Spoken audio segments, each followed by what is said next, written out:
April 12, 1944.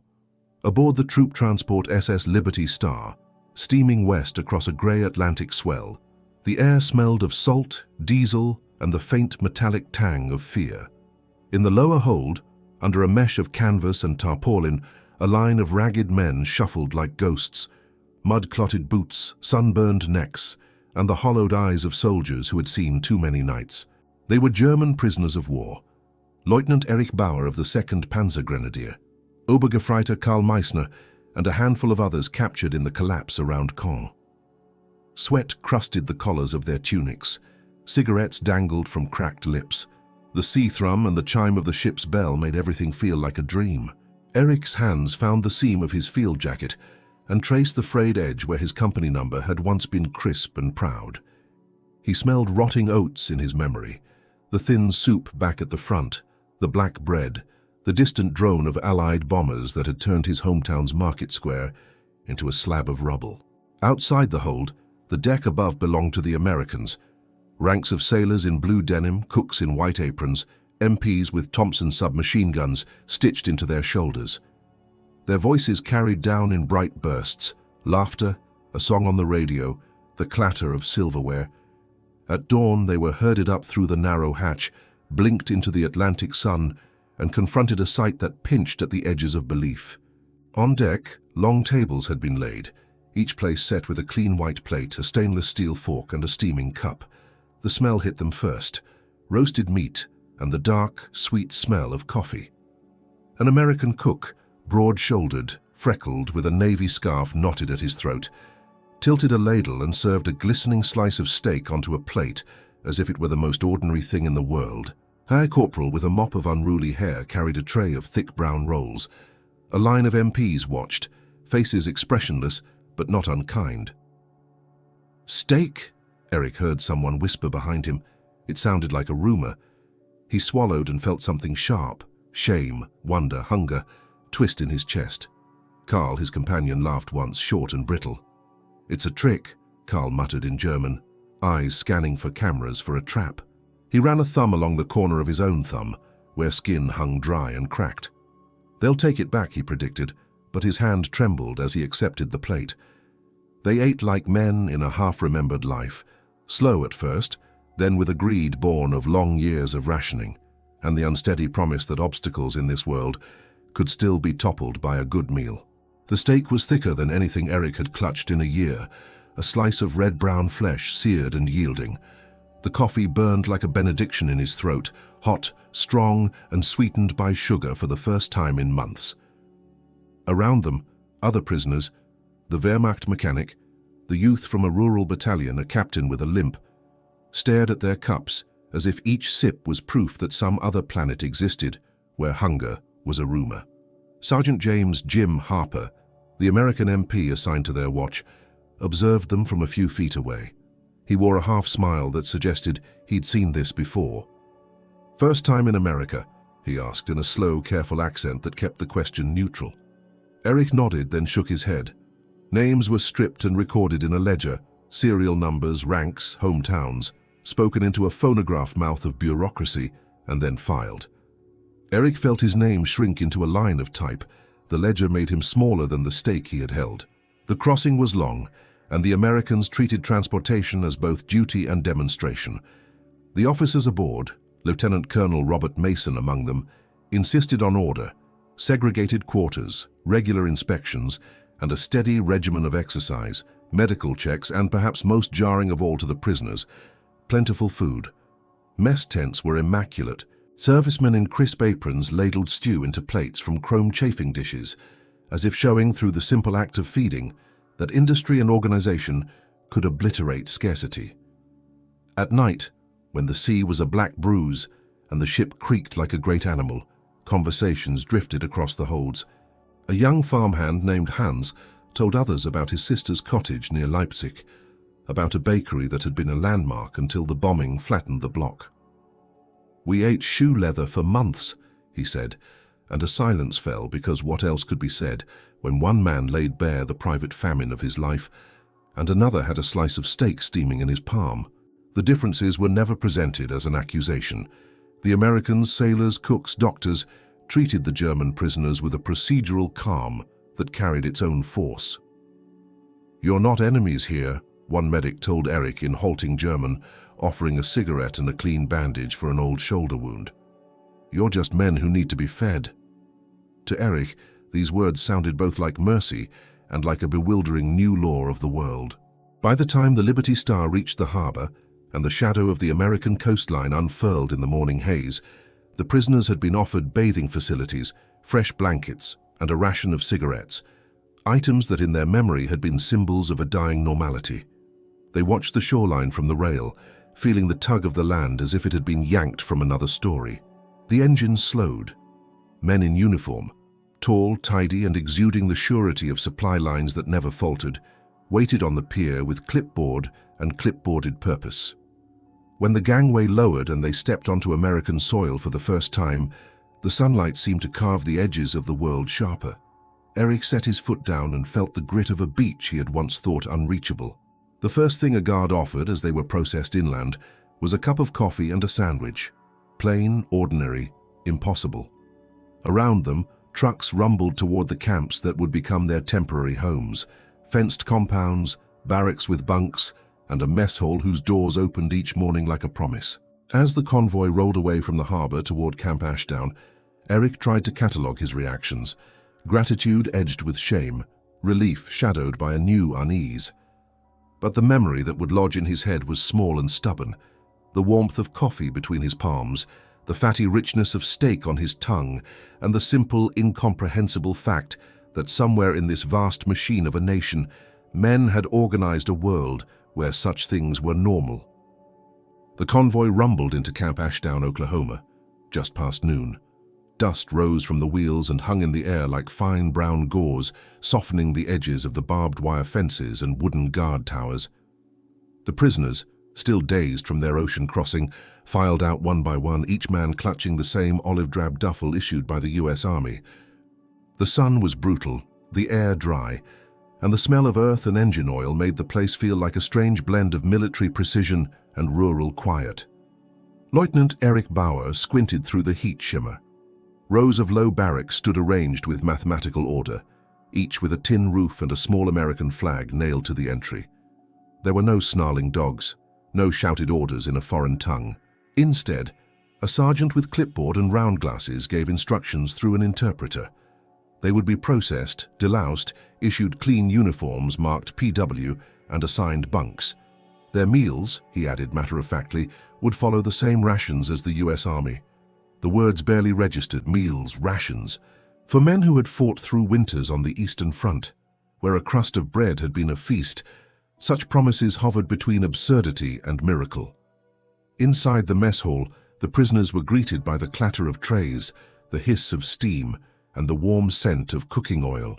They stood in line, silent, watching the Americans at work. Young men in white aprons flipping meat on hot griddles, stirring pots that hissed and bubbled. The room smelled of roasted beef, boiled potatoes, and strong coffee. The kind of smell that, to a starving man, was almost violent. Eric took his tray, still uncertain whether this was part of a performance. But when the cook, Corporal Frank D'Angelo from Brooklyn, handed him a thick slice of steak, gravy pooling around its edges, he knew this was real. "Next," Frank said cheerfully, barely glancing up. Beside him, another cook poured coffee into heavy ceramic mugs. "Sugar's in the bowl, Kraut," he added not unkindly. Eric's hand trembled as he reached for it. At the long wooden tables, the prisoners ate with a kind of reverence. The room fell into the hush of chewing and disbelief. Some muttered prayers, others just stared at their food before taking the first bite. The steak was rich, the potatoes soft, the coffee hot and bitter. For the first time in months, they were eating not to survive, but because there was more than enough. Obergefreiter Karl Meissner leaned over his plate, eyes wide. This is madness," he whispered. "Do they feed all their prisoners like this?" Eric swallowed. "Maybe it's a trick," he said again, but his voice lacked conviction. Around them, American guards leaned against the walls, chatting, relaxed. No one barked orders. No one rushed them. A private named Robert Ellison, one of the guards, strolled by, his hands tucked in his belt. "Eat up, fellas," he said in a warm drawl. "You'll get the same tomorrow." And the next day. He winked. "Welcome to Oklahoma." That night, the barracks were quiet, except for the sound of breathing and the distant hum of cicadas. Eric lay on a clean mattress, the sheets smelling faintly of soap. Through the window, he could see the floodlights tracing the perimeter fence. The guards outside smoked and talked softly, human voices, not commands. He thought of home, his mother boiling thin soup in a kitchen with broken windows, the ration cards, the sound of sirens and distant bombs. The contrast gnawed at him. We lost everything, he thought, and they have this to spare. In the weeks that followed, disbelief turned to routine. The Germans worked in nearby fields, repaired roads, and helped harvest crops, tasks that kept their hands busy and their minds quiet. At noon, trucks arrived with packed lunches, sandwiches thick with meat, apples, sometimes a slice of pie. Coffee was always plentiful, poured from tall metal urns into tin cups.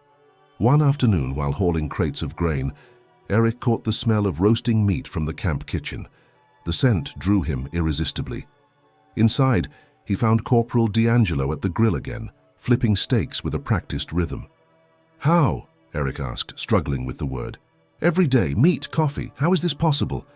D'Angelo grinned, wiping sweat from his brow. "Buddy, this is America. We got farms bigger than your cities. We don't run out of steak." The cook said it casually, but to Eric the words landed like thunder. Back home, the war had devoured everything. Men, cities, crops, hope. Here the war seemed distant, cushioned by abundance. America's factories still roared, its railways hummed, its skies were safe. Even prisoners were well fed. By late summer, Red Cross officials visited the camp and confirmed what the Germans already knew. By the standards of wartime, they were being treated extraordinarily well. Newspapers occasionally arrived, carrying photographs of bombed-out German cities, and the men would fall silent. The contrast between the world they'd left behind and the one that now fed them steak was unbearable. Eric began to realize that this abundance was more than charity. It was a kind of weapon, not of destruction but of demonstration. It showed more clearly than any battle why Germany could never win. You could not defeat a nation that could feed its prisoners like kings while fighting a war on two oceans. That night, he wrote in his journal, using a pencil stub borrowed from a camp clerk, "They give us food and we see the truth. They can afford mercy, we cannot." As weeks turned to months, the disbelief faded, replaced by a quiet respect for the country that had captured them. In the camp, some men volunteered to work longer hours, others took English classes offered by chaplains. They were still prisoners, but the barbed wire began to feel less like a cage and more like a reminder of a world rebuilt not by conquest, but by plenty. Outside, the cicadas sang again, steady and unbroken. Somewhere beyond the lights, the war still burned. But inside the fence, over coffee and steak, the prisoners of that war were already living in the shadow of a different kind of victory. Winter came early to Oklahoma in 1944. A dry, whispering cold swept across Camp Ashdown, carrying the smell of pine and wood smoke from the guard shacks. Frost gathered on the mess hall windows in the mornings, where steam rose in great white clouds from coffee pots lined along the counter. The men, German soldiers turned laborers, shuffled in wearing wool coats issued by their captors, each stamped in block letters, PW. Inside, warmth. A phonograph played softly from the corner, spinning a Glenn Miller tune, and the smell of breakfast, eggs, toast, bacon, wrapped the room in a haze of comfort that was almost cruel in its generosity. It was December 14th, and the Battle of the Bulge was raging an ocean away. None of the prisoners knew that their countrymen were freezing to death in the Ardennes while they sat here with steaming mugs of coffee. Eric Bauer sat at the table nearest the window, notebook open before him. He'd been given permission to write home, and his pencil trembled slightly as he began. "My dearest mother, I am in good health and treated well. The Americans feed us every day. Meat, bread, and real coffee. You cannot imagine it. I wish I could send you even a cup." He stopped, staring at the half-finished line. What could he possibly say that wouldn't sound like mockery to a woman surviving on ration cards and black market flour? He crossed out the last sentence and wrote instead, I hope the war ends soon. I hope you are safe. The letters were censored, of course, but some still slipped through intact. When replies came months later, they carried the ache of disbelief. His mother wrote that Berlin was rubble, that people boiled wallpaper for the starch to make soup. She asked if it was true. Did they really feed prisoners like soldiers? Erich could not answer that question without shame. Outside the camp, America moved on. Freight trains passed in the distance, loaded with steel, grain, and machinery bound for the war effort. The country seemed infinite, fields without end, factories that never slept, skies untouched by bombers. The German POWs could see it, even from behind the wire.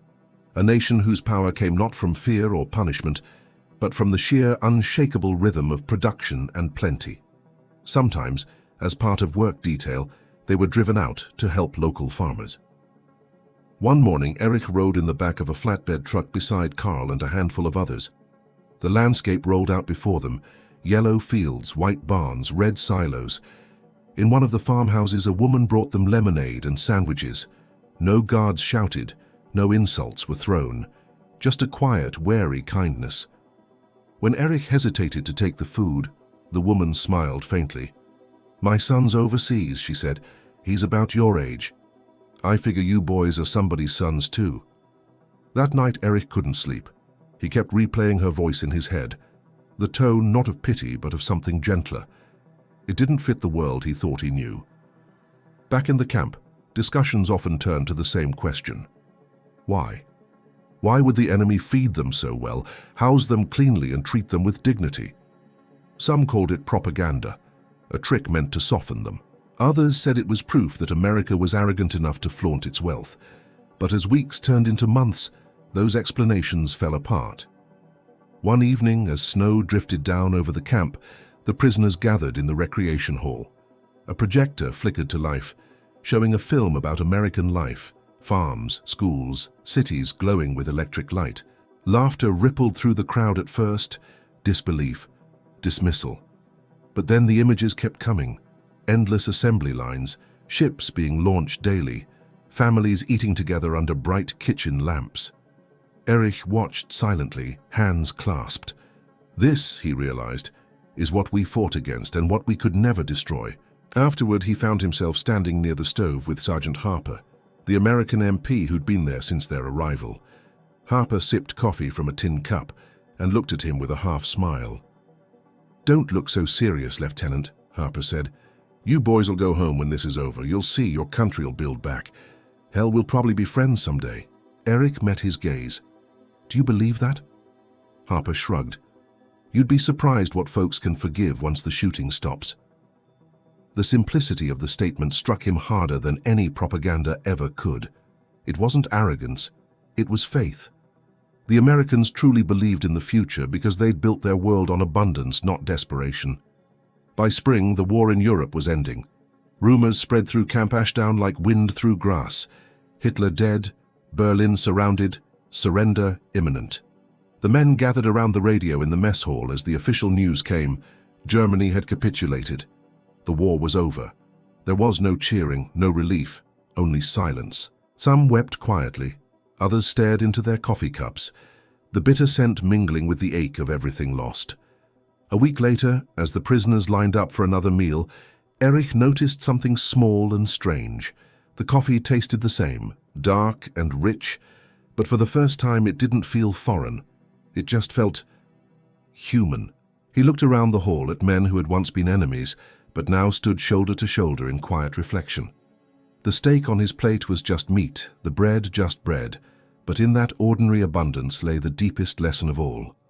A nation that could feed its prisoners with dignity had already won the war, not just with bombs or factories, but with an idea that power and mercy could exist in the same hand.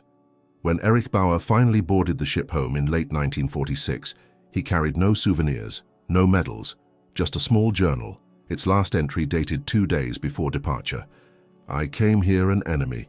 I leave understanding why we lost. They built not to conquer but to provide, and that is a strength we never had." As the coastline faded behind him, he thought not of the battles he'd fought, but of the smell of coffee on a cold Oklahoma morning, and of a world that, despite everything, had chosen to share it.